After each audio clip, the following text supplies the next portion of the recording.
नमस्कार दोस्तों, Niket Shah plus YouTube channel में आप सभी का स्वागत है। दोस्तों मेरा नाम है निकेत शाह। दोस्तों अक्सर आपने इस टाइप के वेल्डिंग का काम करते हुए कहीं ना कहीं तो देखा रहेगा। आपको मालूम है कि वेल्डिंग करने के लिए जो मशीन है उसके बाजू में ये कौन से टाइप का मशीन है। कोई दिक्कत की बात नहीं, मैं आपको आज के इस वीडियो में मैं डिटेल में बताऊंगा ये अलग अलग टाइप के मशीन्स के बारे में। साथ ही साथ जो मेरा मेन इस वीडियो का मकसद है, इस मशीन के अंदर ये जो वेल्डिंग मशीन है उसके अंदर आप ये देख पा रहे हैं इस टाइप की सर्किट आपको नजर आ रही है। ये सर्किट कैसे काम करती है, वेल्डिंग कैसे जनरेट करती है, इसकी सारी डिटेल यानी कि बेसिकली उसकी सर्किट का पूरा काम आपको डिटेल में बताने वाला हूं इस वीडियो में। तो याद रखिएगा, वीडियो अगर पसंद आता है तो अपने दोस्तों के साथ में जरूर शेयर करिएगा। सबसे पहले बात करूं वेल्डिंग जो मशीन रहता है उसके अलग अलग प्रकार की। तो सबसे पहला और जूना प्रकार है ट्रांसफॉर्मर टाइप वेल्डिंग मशीन। ये देख पा रहे हैं, ये ट्रांसफॉर्मर टाइप है, बहुत ही ज्यादा बल्कि रहता है, हैवी रहता है, बड़ा भी रहता है, इसको लेके जाना लेके आना बहुत भारी रहता है। इसके बाद थोड़ी इनोवेशन हुई, टेक्नोलॉजी में चेंजेस हुए और आया रेक्टिफाइड टाइप वेल्डिंग मशीन। जैसे आप देख पा रहे हैं ये वाला, हालांकि ये भी थोड़ा सा बल्कि जरूर था, लेकिन ये रेक्टिफाइड टाइप था, यानी कि एसी को डीसी में कन्वर्ट किया, फिर डीसी के जरिए वेल्डिंग मशीन आर्क जनरेट किया जाता था। तो ये थोड़ा सा ना इसमें प्रॉब्लम आता था, ये जल्दी खराब हो जाते थे। तो इसका एक नया स्वरूप है जिसको हम बोलते हैं इन्वर्टर बेस्ड वेल्डिंग मशीन, जो आज की तारीख में आमतौर पे बाजार में आसानी से मिल जाते हैं। जो नॉर्मली आप वेल्डिंग मशीन लेते हो वो सारे इन्वर्टर बेस्ड वेल्डिंग मशीन्स रहते हैं। तो ये मैं आज के इस वीडियो में इसको एकदम डिटेल में, इसकी जो सर्किट है उसको एकदम डिटेल में बताने वाला हूँ। ये काफ़ी हल्का रहता है साइज में और अच्छा खासा आउटपुट भी मिलता है। आपका लाइफ भी इसका काफ़ी हद तक अच्छा है क्योंकि इसमें IGBTs का प्रयोग किया जाता है। कैसे क्या आगे देखेंगे। इसके बाद आप देख सकते हैं ये इंजन ड्राइव वेल्डिंग मशीन है। ये पोर्टेबल रहता है, इसमें आप पेट्रोल डाल के या डीजल डाल के इसको चला सकते हो, डिपेंड करता है कौन सा टाइप है। जहां पे इलेक्ट्रिसिटी नहीं रहेगा तो वहां पे इस टाइप का आप वेल्डिंग मशीन का प्रयोग कर सकते हैं। इसके बाद आप ये देख सकते हैं जनरेटर वेल्डिंग मशीन है। ये heavy duty generator welding machine है। मतलब जैसे कि अभी आपने देखे रहेगा बड़े बड़े पानी के पाइपलाइंस रहते हैं, दो पाइप को जोड़ने के लिए जो वेल्डिंग का प्रयोग किया था ना, वहां पे इस टाइप का आपको वेल्डिंग मशीन आसानी से देखने मिल जाएगा।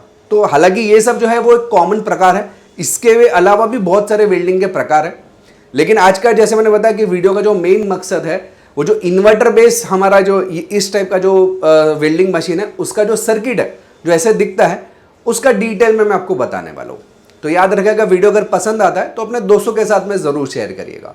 तो चले वीडियो की शुरुआत कर लेते हैं और जानते हैं इसकी सर्किट जो है कैसे काम करती है। दोस्तों अभी देखते हैं वेल्डिंग मशीन जो रहती है जो कि इन्वर्टर टाइप, जो मैं आज के इस वीडियो में डिटेल में बताने वाला हूँ। सबसे पहले तो उसका वर्किंग मैं समझा देता हूँ कि जो वेल्डिंग मशीन है इन्वर्टर टाइप वाली, उसके अंदर जो मेन कंपोनेंट रहता है IGBTs रहता है। हालांकि कुछ कुछ में आपको मॉसफेट भी जरूर देखने मिलेंगे, लेकिन ज़्यादातर आपको IGBTs ही देखने मिलती है क्योंकि वो ज़्यादा वोल्टेज के कंट्रोल के लिए वो आसान पड़ता है। इसकी खासियत की बात करें तो ये लाइट वेट है, बहुत ही हल्का है, बहुत ही एनर्जी एफिशिएंट है, बहुत कम बिजली का बिल आता है और स्टैटिक मतलब स्मूथ आर्क आता है। मतलब स्मूथ मतलब एकदम आसान तरीके से आप वेल्डिंग कर सकते हो। नया कोई वेल्डर है ना तो भी वो आसानी से कर सकता है। और ये बहुत ही लो वोल्टेज पे काम करता है तो आपको खतरा भी नहीं रहता आपकी जान को, ठीक है ना। और इसका इस्तेमाल हम लोग घरों के अंदर पर्सनल वेल्डिंग मशीन के तौर पर या साइट वर्किंग के लिए भी हम लोग आसानी से इसका यूज कर सकते हैं। केवल इसके अंदर एक ही डिसएडवांटेज है, इसको बिजली की जरूरत पड़ती है, ये पेट्रोल या डीजल पे नहीं चलता है, ठीक है। तो अभी इसकी जो मेन आज के इस वीडियो में बताने वाला उसकी सर्किट, तो ये सर्किट कुछ इस टाइप में उसकी नजर आती है। डिपेंड करता है, अलग अलग कंपनी अलग अलग हिसाब से करती है, लेकिन उसका जो बेसिक कॉन्सेप्ट रहता है वो सेम ही रहता है। सर्किट के अंदर जो बेसिक कॉन्सेप्ट रहता है वो एक रहता है, जो इनपुट साइड रहती है इनपुट रेक्टिफायर सेक्शन रहता है, डीसी बस कैपेसिटर सेक्शन रहता है, IGBT सेक्शन रहता है, ड्राइवर PCB सेक्शन रहता है, हाई फ्रीक्वेंसी ट्रांसफार्मर सेक्शन रहता है, आउटपुट रेक्टिफायर सेक्शन रहता है, आउटपुट फिल्टर सेक्शन रहता है और एंड में रहता है फीडबैक सेंटर। तो बेसिकली ये जो जितने भी सेक्शन रहते हैं ना उसको मैं एक एक करके सिखाऊंगा तो आपको आसानी से समझ में आ जाएगा।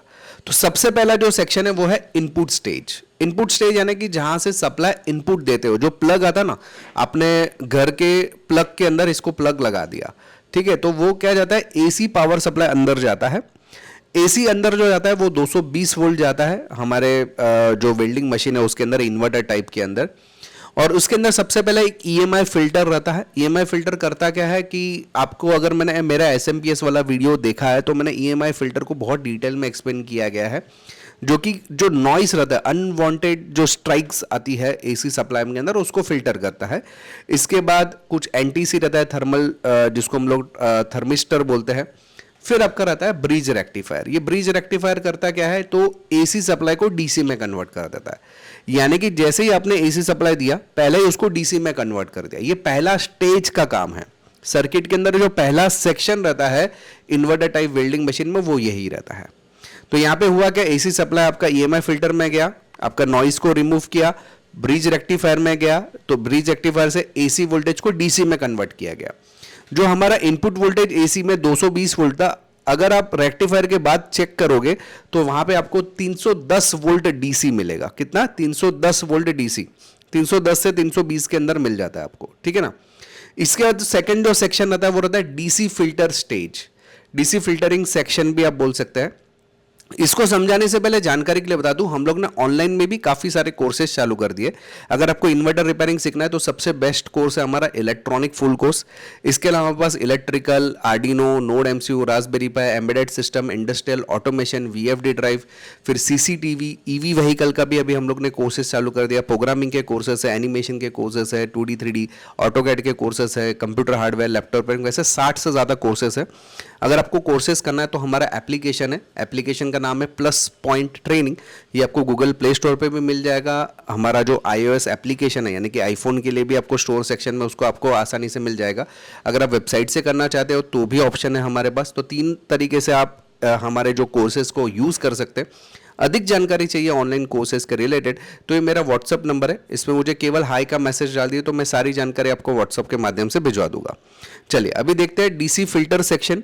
डीसी फिल्टर सेक्शन कुछ इस टाइप में नजर आ रहा है। ये आपको दिख रहा है येलो मार्क, जिसमें बड़े बड़े कैपेसिटर्स लगे हुए रहते हैं। ये लार्ज इलेक्ट्रोलाइटिक कैपेसिटर रहता है। जनरली ये 400 वोल्ट की रेंज के रहता है।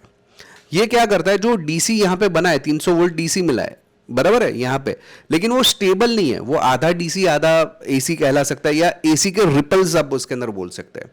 तो उसको स्मूथिंग करने का काम, उसको प्योर डीसी में कन्वर्ट करने का काम हमारा ये जो 4 बड़े बड़े कैपेसिटर्स दिख रहे हैं इलेक्ट्रोलाइटिक, वो करता है। तो जनरली ये 300 वोल्ट 310 के आसपास आपको यहाँ पे आपको आसपास देखने मिल जाएगा इसके अंदर, ठीक है ना। इसके बाद जो सेक्शन रहता है वो हाई फ्रीक्वेंसी स्विचिंग सेक्शन रहता है, जिसमें सबसे इंपॉर्टेंट रहता है आईजीबीटीज। ये आप देख सकते हैं, ये आईजीबीटीज है। ये आईजीबीटी का काम क्या रहता है, आईजीबीटीज रहता है, कुछ कुछ में आपको मॉसफेट भी देखने मिल जाएगा, लेकिन जनरली आईजीबीटीज ही रहता है, क्योंकि हाई वोल्टेज है, हाई वोल्टेज डीसी सेक्शन पे काम कर रहा है, ठीक है ना। ये हाई वोल्टेज डीसी सेक्शन पे काम करता है, लेकिन इसको कंट्रोल करने के लिए कुछ पीडब्ल्यूएम सिग्नल्स की जरूरत पड़ती है। तो कुछ आईसीज वगैरह रहती है जो इनको पीडब्ल्यूएम सिग्नल प्रोवाइड करती है, और ये पीडब्ल्यूएम सिग्नल के जरिए फ्रीक्वेंसी जनरेट करती है। तो यहां पे क्या होता है कि डीसी जो सप्लाई था ना 310 वोल्ट, वो हाई फ्रीक्वेंसी एसी में कन्वर्ट हो जाता है। और फ्रीक्वेंसी कितनी होती है, तो लगभग 20 किलो हर्ट्ज से लेकर 100 किलो हर्ट्ज तक की फ्रीक्वेंसी आपको मिल जाती है। अभी अगर आपके घर की बात करूं तो घर के अंदर लगभग आपको 50 हर्ट्ज की फ्रीक्वेंसी मिलती है, खाली 50 हर्ट्ज, और यहाँ पे 100 किलो हर्ट्ज की फ्रीक्वेंसी है। तो सोचो कितना ज्यादा फ्रीक्वेंसी यहाँ पे जनरेट हो जाएगा। और ये कैसे जनरेट करता है, तो आईजीबीटीज रहता है, वो on off on off on off on off करता है पीडब्ल्यूएम सिग्नल के जरिए, जिसके जरिए फ्रीक्वेंसी बनता है। और ये फ्रीक्वेंसी जो बनता है, इसकी वजह से ये जो डीसी सप्लाई था ना, डीसी को चॉप करके फ्रीक्वेंसी बनाया गया, तो वो एसी बन गया यहाँ पे। तो यहाँ पे हाई फ्रीक्वेंसी एसी बन जाता है। समझ में आया, क्लियर है ये। इसके बाद आता है हाई फ्रीक्वेंसी ट्रांसफॉर्मर का यूज किया था। ये छोटा सा ट्रांसफॉर्मर आता है, लेकिन बहुत ही खतरनाक ट्रांसफॉर्मर बोल सकते हैं इसको, चॉप चॉप ट्रांसफॉर्मर भी बोल सकते हैं। जो यहाँ पे हाई फ्रीक्वेंसी एसी वोल्टेज था, जिसका वोल्टेज भी काफी हैवी था, वो स्टेप डाउन कर देता है। सबसे पहले तो वोल्टेज को कम कर देता है। वोल्टेज लगभग 20 से लेकर 80 वोल्ट कर देगा एसी में ही, ठीक है ना। लेकिन फ्रीक्वेंसी और भी ज्यादा बढ़ाने की, करंट बढ़ा देगा। मतलब फ्रीक्वेंसी की वजह से क्या हो जाएगा, वोल्टेज को कम कर दे लेकिन करंट को इंक्रीज कर देगा। देखो इलेक्ट्रॉनिक का नियम है कि अगर कुछ कम करना है, कुछ बढ़ाना है, तो किसी न किसी चीज को कम करना पड़ेगा। तो यहां पे वोल्टेज को कम करके करंट को बढ़ाया जाता है। तो करंट बहुत ही ज्यादा मात्रा में इंक्रीज किया जाता है यहां पे, ठीक है ना। तो 200 एम्प्स तक का भी करंट यहां से आप इंक्रीज करवा सकते हैं इस ट्रांसफॉर्मर की मदद से। डिपेंड करता है कि आपका जो वेल्डिंग मशीन है वो कितने वैट का है, उसके हिसाब से वो यहाँ पे इंक्रीज हो सकता है करंट। तो ये हाई फ्रीक्वेंसी जो रहता है एसी, उसको कन्वर्ट किया जाता है 20 से लेकर 80 वोल्ट एसी के अंदर, लेकिन लगभग इंक्रीज किया जाता है करंट को बहुत ही ज़्यादा मात्रा में। और यही मेन चीज़ है जिसकी बदौलत ये आर्क जनरेट करता है। जो वेल्डिंग होता है ना, वो इसी की करंट की वजह से आर्क जनरेट होता है। तो किसकी वजह से हुआ? हाई फ्रीक्वेंसी, ठीक है ना। इसके बाद सेकेंडरी रेक्टिफायर सेक्शन आता है। सेकेंडरी रेक्टिफायर सेक्शन क्या करता है? पहला रेक्टिफायर सेक्शन जो था वो पहले इनपुट में था। सेकेंडरी रेक्टिफायर सेक्शन इस तरीके से रहता है, ये फास्ट रिकवरी डायोड या शॉटकी डायोड से बना हुआ रहता है। जो हमारा एसी सप्लाई यहां पे बना है, 20 से लेकर 80 वोल्ट एसी सप्लाई यहां से इस ट्रांसफार्मर से बाहर निकला है, जो कि हाई करंट था। तो वही जो वोल्टेज जो था, जो 20 से लेकर 80, उसको एसी की जगह पे डीसी में कन्वर्ट कर देगा। यानी कि लो वोल्टेज डीसी में कन्वर्ट करेगा, लेकिन करंट बहुत ज्यादा रखेगा। तो ये जो डायोड्स है, शॉटकी डायोड्स की वजह से या फास्ट रिकवरी डायोड की वजह से हमारा वोल्टेज लो हो जाता है डीसी में ही, लेकिन करंट बहुत ज्यादा मात्रा में हैवी हो जाता है डीसी का ही। ये उसकी खासियत है। और आउटपुट में फिल्टर स्टेजिंग रहता है, मतलब वहां से डीसी सप्लाई तो मिल गया, हाई फ्रीक्वेंसी डीसी मिल गया, वोल्टेज कम है, उसको फिल्टर भी करेगा, साफ भी करेगा। और साफ करने के लिए कुछ इंडक्टर्स या कैपेसिटर्स का प्रयोग किया जाता है। इस टाइप में आप देख सकते हैं, इंडक्टर और कैपेसिटर की वजह से यहाँ पे स्मूथ होता है, स्टेबिलाइज होता है, रिपल्स निकल जाता है और स्टेबल डीसी हमें करंट मिलता है। यहाँ से लगभग 20 से लेकर 200 एम्पियर तक का करंट यहाँ से मिल सकता है। डिपेंड, आपके उससे ज्यादा भी मिल सकता है, डिपेंड आपका जो वेल्डिंग मशीन है वो कितने एम्पियर का है उसके हिसाब से। समझ में आ रही बात? यहाँ पे स्टेबल डीसी वोल्टेज आपको मिल जाएगा विथ 200 से ज्यादा एम्पियर तक का। लास्ट में रहता है feedback control section. Feedback control section का मतलब क्या होता है कि बाहर जो आउटपुट निकल रहा है ना, वो आउटपुट बराबर है कि नहीं, स्टेबल है कि नहीं, कम आउटपुट तो नहीं है ना, ज्यादा आउटपुट तो नहीं है ना। अगर वेल्डिंग कर रहे हैं तो ज्यादा और ज्यादा करंट लगेगा, तो फीडबैक आईजीबीटी इसको बोलते हैं, और ज्यादा करंट बना, और ज्यादा करंट बना। तो वो जो है कोऑर्डिनेशन का जो काम करता है पीडब्ल्यूएम सिग्नल के साथ में माइक्रो कंट्रोलर को लेकर, वो हमारा फीडबैक सेक्शन काम करता है। अगर आपने मेरा एसएमपीएस का वीडियो देखा है तो आपको ये पूरा जो सर्किट का जो मैंने स्टेज बताया ना, आसानी से समझ में आ जाएगा। नहीं देखा ना वीडियो, तो यहाँ पे आई का आइकॉन है, वहां से या इस वीडियो के अंत में भी या डिस्क्रिप्शन में भी वो वीडियो का लिंक डाल दूंगा, तो आसानी से देख सकते हो।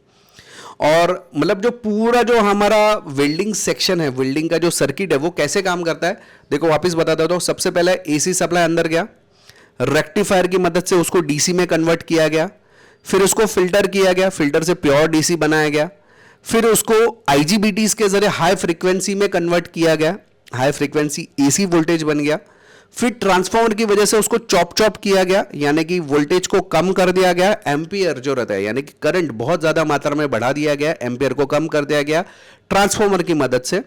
इसके बाद वापस रेक्टिफायर का प्रयोग किया, जो हमारा एसी सप्लाई था, जो कि बहुत ही कम था, 20 से लेकर 80 वोल्ट था, लेकिन हाई फ्रीक्वेंसी था, हाई फ्रीक्वेंसी हाई करंट जो था, उसको करंट को वैसे का वैसे ही रहने दिया, लेकिन वोल्टेज जो है वो डीसी में कन्वर्ट कर दिया गया। और इस डीसी के वोल्टेज को वापस से फिल्टर करवाया गया, और फिल्टर करने के बाद आपको आउटपुट बाहर निकाला गया, जो कि आर्क यानी कि वेल्डिंग करने के लिए काम करता है। और ये वेल्डिंग प्रॉपर होगा उसके लिए फीडबैक सेक्शन वापस इन्वर्टर जो सर्किट रहती है आईजीबीटीज की रहती है, उसके साथ में कोऑर्डिनेशन करता है with the help of micro controller. तो ये पूरा काम है हमारे वेल्डिंग मशीन की सर्किट का, इन्वर्टर टाइप। ठीक है, आई होप कि दोस्तों ये समझ में आ रहेगा। याद रखिएगा, अगर आपको ऑनलाइन कोर्सेज करना है तो हमारा एप्लीकेशन का नाम है प्लस पॉइंट ट्रेनिंग। ये गूगल प्ले स्टोर पे, iOS पे, वेबसाइट पे, हर जगह पे अवेलेबल है। अगर आप ऑनलाइन कोर्सेज के बारे में कोई भी जानकारी लेना चाहते हो तो व्हाट्सअप नंबर है मेरा, उस पर आप मैसेज डालिए तो मैं ज़रूर उसकी जानकारी दे दूंगा। आई होप कि दोस्तों ये वीडियो आपको पसंद आया रहेगा। पसंद आया तो अपने दोस्तों के साथ में ज़रूर शेयर करिए। अगर आपको लगता है कि आपके पास कोई टॉपिक है जिसके रिलेटेड वीडियो आपको नहीं मिल पा रहे, तो कमेंट में लिखिए, तो मैं ज़रूर उसके रिलेटेड वीडियो बना दूंगा। चलिए, इस वीडियो में इतना ही। Thanks for listening.